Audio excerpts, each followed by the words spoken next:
রাম এসে বলছে, রাবণ এই রকম কেউ ভাইকে লাথি মারে তুমি জানো ওর কত ব্যথা লেগেছে, কেন এই রকম লাথিটা মারলে? ওরে রাম রে,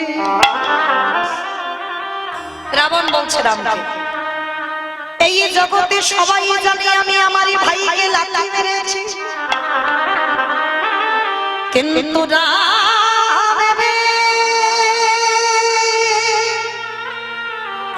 ওটা তো কোনো সাধারণ লাথি ছিল না, ওটা ছিল বৈরাগ্যের লাথি। কত রাতে, কত দিন, কত মাস, কত দিন ধরে আমার ভাইকে দিয়েছি, আমি মনে মনে ভাবি না এমন একটা দিন আসবে যেদিনে আমার ভাইকে লাথি মেরে চিরজনমের মতো করে রাতুল চরণে পাঠাইয়ে দেব। ওরে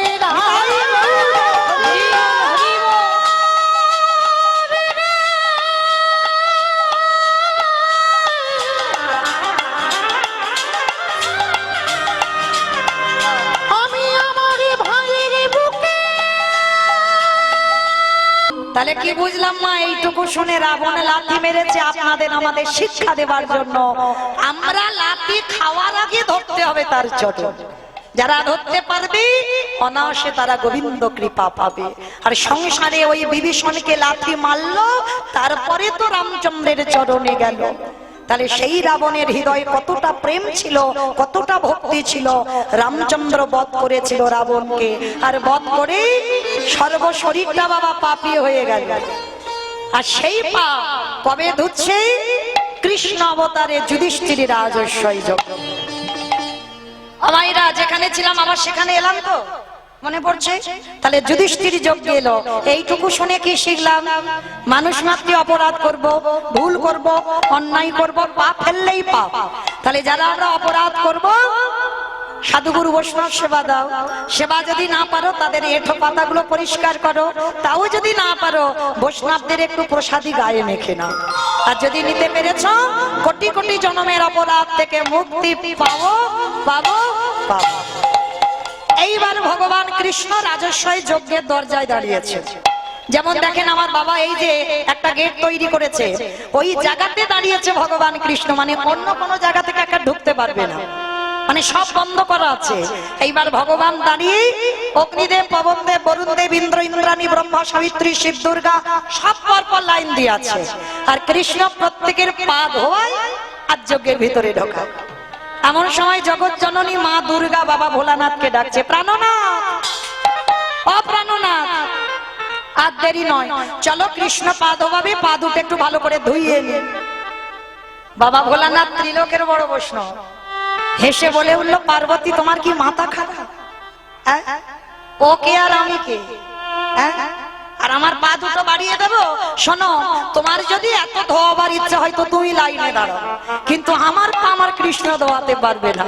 এইবার ভোলানাথ কি করেছে? সবাইকে লাইনে রেখে ও বেটা কি করেছে? বেলাইনে চলে গেছে আড়ালে। আর আড়ালে গিয়ে মনে মনে চিন্তা করছে, বাবা কি করে কৃষ্ণের চোখে ধুলো দিয়ে যজ্ঞে ঢুকবো? আমার সম্ভব? মানুষ মানুষকে ঠকাতে পারে, মানুষ মানুষের সঙ্গে চালাকি হয়, কিন্তু আমার ওই ছেলেটার সঙ্গে চালাকি চলবে? সেই গৌতম মনের স্ত্রী অহল্যা সতীত্ব নাশ করেছিল কে? দেবরাজ ইন্দ্র।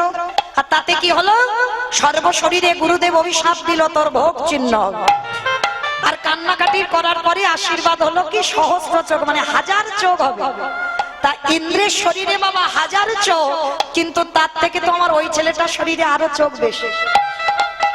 কি মা ভুল বললাম? কে কীর্তন শুনছে, কে শুনছে না, কে গল্প করছে, কে হেসে গেল, কে কেঁদে গেল, আবার কে বসে বসে। আমি কিচ্ছু দেখতে পাচ্ছি না, কিন্তু ওই যে ছেলেটা বাঁশিটা ধরেছে, খাতা কলমে হিসাব করে সময় মতো পৌঁছে দেবে। এইবার ভগবান কি করেছে? মা নিচু হয়ে পা ধোয়াচ্ছে ঠিক কথা, কিন্তু লক্ষ্যটা তো বৈষ্ণবের দিকে। মনে মনে ভাবলে, হে বৈষ্ণব, রাবণকে মেরে পাপী হয়ে আছি, তোমার মতো বৈষ্ণবের পা ধোবাবো বলে যজ্ঞে এই কাজটা নেওয়া। বলে দেখো তোমার দেখাচ্ছি মজা আমি।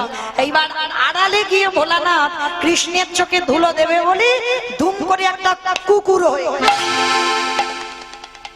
মনে মনে চিন্তা করছে দেখো এবার কি করি। ভোলানাথ মনে মনে ভাবলো কৃষ্ণ আমায় দেখতে পাবে না, আমি তো পিছন দিয়ে আসছি। তাই এইবার এই জায়গাটা বাবার একটু বোঝার ভুল, চোখ তো ঘুরে ঘুরে বেড়াচ্ছে কৃষ্ণের। এইবার পিছন থেকে গুটি গুটি পায়ে এসে কৃষ্ণ নিচু হয়ে পা ধোবাচ্ছে, পায়ের ফাঁকটা মাঝখানটা ফাঁকা মতো দেখেছে। আর একেবারে পিছন থেকে এসে ভোলানাথ রূপী কুকুর সবে মাথাটাকে, আর যেই না মাথাটা দেওয়া কৃষ্ণ আমার দুটো হাঁটু নিয়ে কুকুরের কানের কাছে চেপে, এইবার দেখ কেমন লাগে। এইবার যেই না বাবা চেপে ধরেছে কুকুর, এবার কি করবে? কেউ কেউ করবে না, বারবার বলছে কৃষ্ণ ছেড়ে দে, কৃষ্ণ ছেড়ে দে, কৃষ্ণ ছেড়ে দে। বলে ছাড়বো বলে ধরি নাই। হে বৈষ্ণব গোসাই, ও হে বৈষ্ণব গোসাই,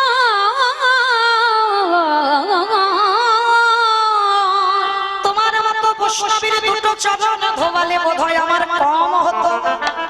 ওই জন্য কৃপা করে করুণা করে তুমি আমার জন্য আরো এক্সট্রা দুটো জুড়ে দিয়েছো। আমার বুঝতে পেরেছো? শিব ঠাকুরের কটা পা? দুটো পা। আর কুকুরের কটা পা? চারটে। ভগবান বলছে শোনো বৈষ্ণব, তোমার মতো বৈষ্ণবের দুটো পা ধোবালে আমার বোধহয় জীবনে কম হতো। ওই জন্য তুমি কৃপা করে আমার জন্য আরো এক্সট্রা দুটো জুড়েছো। এবারে দাহু দাহু চলো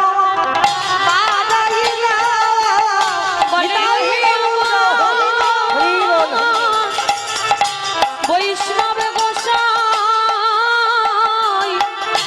দাও দাও চরো বড়াই দাও।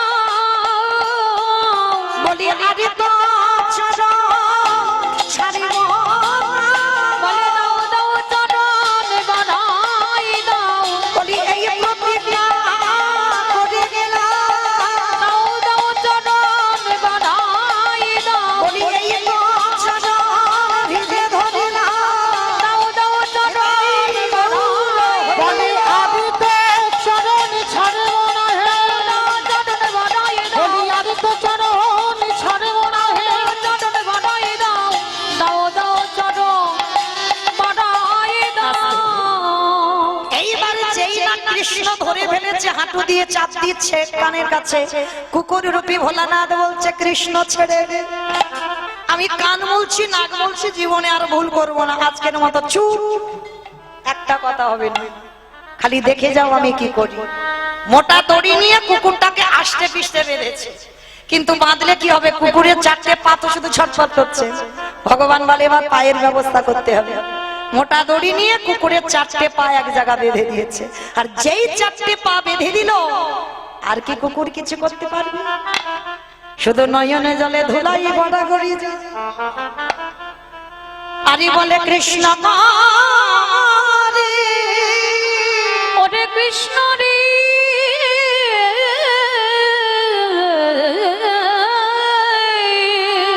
আমি ভুল করলাম, অন্যায় করলাম, পারিস যদি আমায় ক্ষমা করে দিচ্ছ। বললাম না কথা হবে না, খালি দেখে যাও। সবার পা ধোয়াচ্ছে বাবা ঘটিতে করে জল দিয়ে। আর কুকুরের বেলা কি করেছে জানো কৃষ্ণ? কুকুরের চারটে চরণে বেঁধে দিয়ে খালি বিলি নদী নালা করে ঘাটের জলে নয়, কৃষ্ণ দয়াময় আমার কুকুরের চারটে চরণের হৃদয়ে ধরে। বৈষ্ণবকে ভগবান কোন জায়গায় রেখেছে দেখে। আর আমাদের মতো সাধারণ মানুষ না, সেই বৈষ্ণবদের পিছনে খুঁত ধরে ধরে বেড়ায়।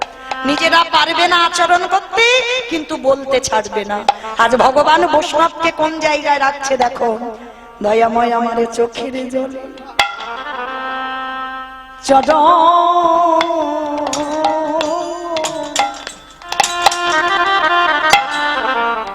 চরণ ধোবা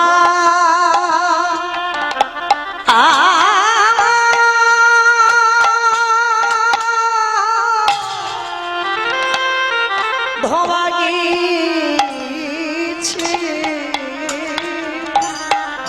হে বৈষ্ণব কৃপা,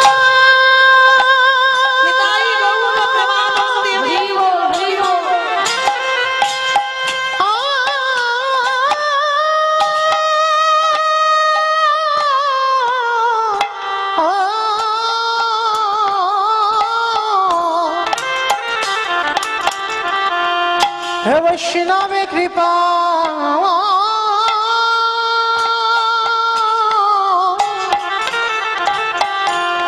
কৃপা করো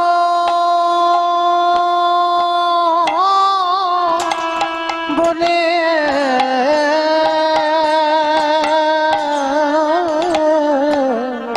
আজ চোখের জলে চড়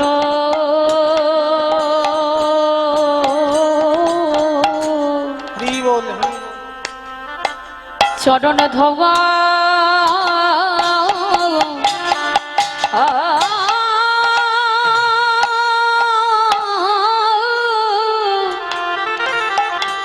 ধোয়া ইচ্ছে হরে কৃষ্ণ রে হরে কৃষ্ণ রে। আমি তোর চরণে বাড়াই অপরাধ করে ফেললাম আমি অপরাধ করি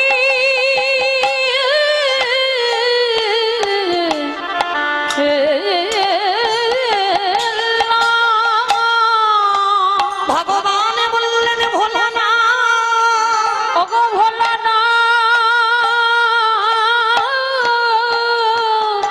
শুধুই আমি এ যুগে নয় যুগে যুগে আমি ভক্ত পদ ধুলা পেতে চাই সবাই আমার পদ ধুলা নেয় কিন্তু আমি ভগবান হই ভক্ত পদ ধুলা অঙ্গে মানিব। ওহে বৈষ্ণব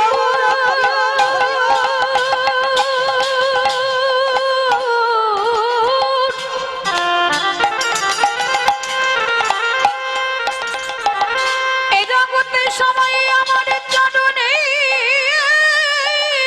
সেবা করে বটে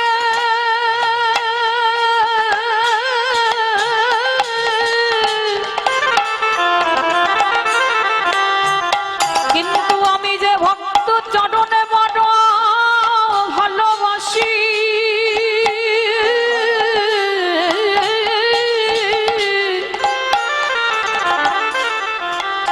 তাই তো যুগে যুগে ওই চরণে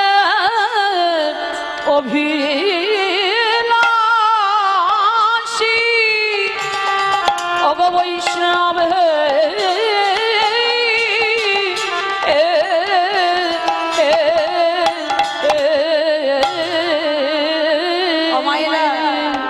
সব খেলায় হার জিত আছে কিন্তু এই হরিনামের খেলায় কোনো হার জিত নেই বলি সবাই যেতে বলে সবাই যেতে এই হরিনামের খেলাতে বলে সবাই যেতে শুধু হরিনামে যেতে নয় আরো কি করে জানো আজ পিতা ধরে পুত্রের পায়ে এই হরি নামে মেতে বলি পিতা ধরে গে পুত্রের পায়ে এই হরি নামে মেতে দেখবেন হরিনামে কোনো বিচার হয় না কে ছোট কে বড় এগুলো বিচার হয় না বড় হলেও ছোট চরণ ধরে গড়াগড়ি যাচ্ছে হৃদয়ে হৃদয়ে আলিঙ্গন হচ্ছে ছোট বড় বিচার হচ্ছে না কোনো খেলায় হার জিত নেই এই খেলায় সবাই জিতে যায় আজকের ভগবান বৈষ্ণবের চরণে যেই না চোখের জল দিচ্ছে ভোলানাথ রূপী বৈষ্ণবে কেঁদে বলল কৃষ্ণ রে এই যজ্ঞে যে অপরাধে আমি করে ফেললাম তোর চোখের জলে যখন আমার মতো কুকুরের চরণে পড়ল এই কুকুরে তোর চরণ ছুঁয়ে প্রতিজ্ঞা করলাম আগত কলিযুগে আমি আর শিব হব না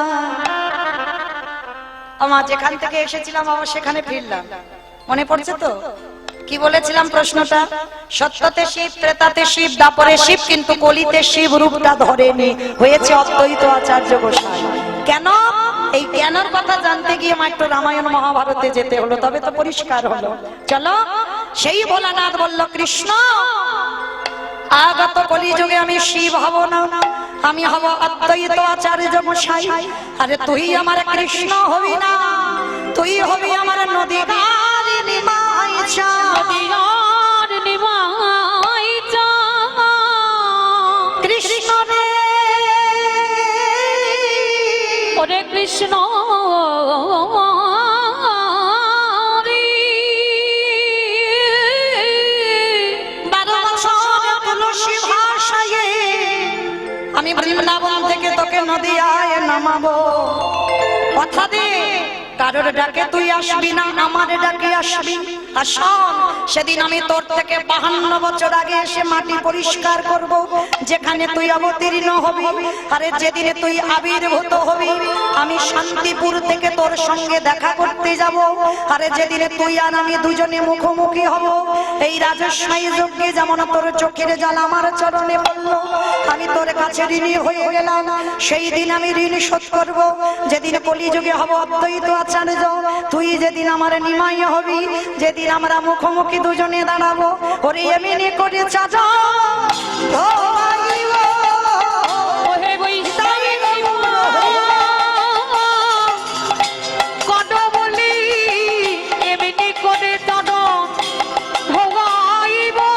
আমি এই প্রতিজ্ঞা করে যেদিন নদিয়াতে নিমাই আমি হবি, প্রতিজ্ঞা করে গেলাম, যেদিন নদিয়াতে নিমাই আমি হবি, এই প্রতিজ্ঞা করে গেলাম, সেদিনের আর শোধ করিব, ঋণ শোধ করিব, এমনি করে চরণ ভোগাইব। আস্তে।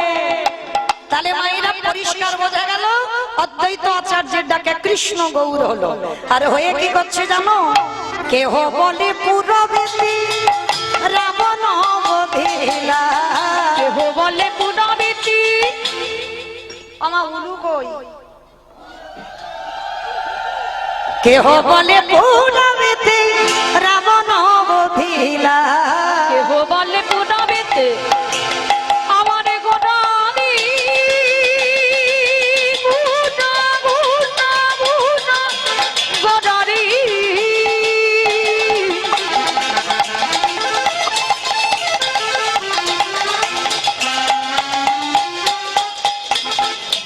গোড়া গোড়া গোড়া গোড়ালি গুনা গোড়ালি। নিতাই গৌর প্রেমানন্দে হরি বল। ওই নদীর আর চাঁদ গোড়া আমার আমার প্রাণে গোড়া। কেহ বলে পুরাবেতে রাবণ বধিলা, ওই না গোলকের বই প্রকাশ করিলা। ওই গোলকের বৈভব লীলা প্রকাশ করিলাম। ওই গোলকের বৈভব লীলা প্রকাশ করিলা, শ্রী রাধার ভাবে এবে গোটায় অবতাহানা। শ্রীরাধারে ভাবে দেবে গোড়া অবতার। শ্রীরাধারি ভাবিয়ে বে গৌরায় অবতার, ওই শ্রীরাধারে ভাবে দেবে গোড়া অবতার। হরে কৃষ্ণ নামে গৌর করিলা প্রচার। ওই হরে কৃষ্ণ নামে গৌর করিলা প্রচার। ওই হরে কৃষ্ণ নাম গৌর করিলা প্রচার, এইবার লীলা প্রকাশ হলো, এইবারে লীলা প্রকাশ হলো, এইবার লীলা প্রকাশ হলো। এইবারে লীলা প্রকাশ হলো। গোলকের বৈভবে লীলা প্রকাশ করিলা। ওই গোলকের বৈভব লীলা প্রকাশ করিলা। আজি গোলকের বৈভব লীলা প্রকাশ করিলা। বাসুদেব ঘোষে কহে করি জোড়ো হাত। করি জড়ো ওগো জেগে গো সেই কৃষ্ণ সেই তো জগৎ। ওগো সেই তো জগন্নাথ। আহা বাসুদেব ঘোষে কহে এইবার লীলা প্রকাশ হলো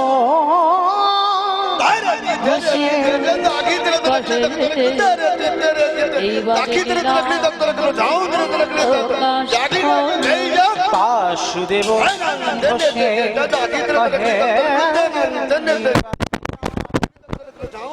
প্রকাশ হলো বাসুদেব এইবারে লীলা প্রকাশ হলো বাসুদেব ঘোষে কহে এইবার লীলা প্রকাশ হলো বাসুদেব ঘোষে কহে লীলার প্রকাশ হলো বাসুদেব হরি বল প্রকাশ হলো বাসুদেব ঘোষে কহে এইবার লীলা প্রকাশ হলো রে ও বাসুদেব ঘোষে জানি তাই চলুন আজকের এবার আমরা সবাই চলে যাবো মধুমহর্ষে ধাম বৃন্দাবন ধাম। ততক্ষণ যখন নবদ্বীপে ছিলাম বাবা, তারপর দেখি সবাই প্রেম সে বলেন তো গৌর সুন্দরী কি ধ্বনিটা হলো কি এটাও জয়। আমি বললাম ধ্বনিটা হলো কি, মানে হলো না, একটু প্রেম সে দিতে হবে। এত জোরে ধ্বনি দাও কত দূর শোনা যাবে? টাকি চলে যাবে, টাকি টাকি যাবে, যাবে মা যাবে, যাক। মাথা যখন নেড়েছে বাবা বিশ্বাস আছে যাবে। এই ভগবানকে ধরতে গেলে ভক্তি আর বিশ্বাস এই দুটো খুব দরকার। ওই বিশ্বাসটা যদি থাকে না যে যাবে আমার ধ্বনিটা, তাহলে শুধু টাকি যাবে না, সোজা চলে যাবে সুরধ্বনি গঙ্গায় মহাপ্রভু চরণে। তো চলো দেখি সবাই আমাদের জায়গায় পৌঁছানো।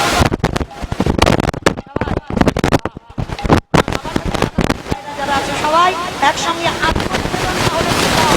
আত্মনিবেদন। ওমা ওই জায়গাটা ধসে গেল কেন? এই ধসা রোগটা ভালো নয়। চলো দেখি সবাই আত্মনিবেদন করতেই হবে তার চরণে, দেহ মন প্রাণটা দিয়ে দাও একেবারে সব সমর্পণ।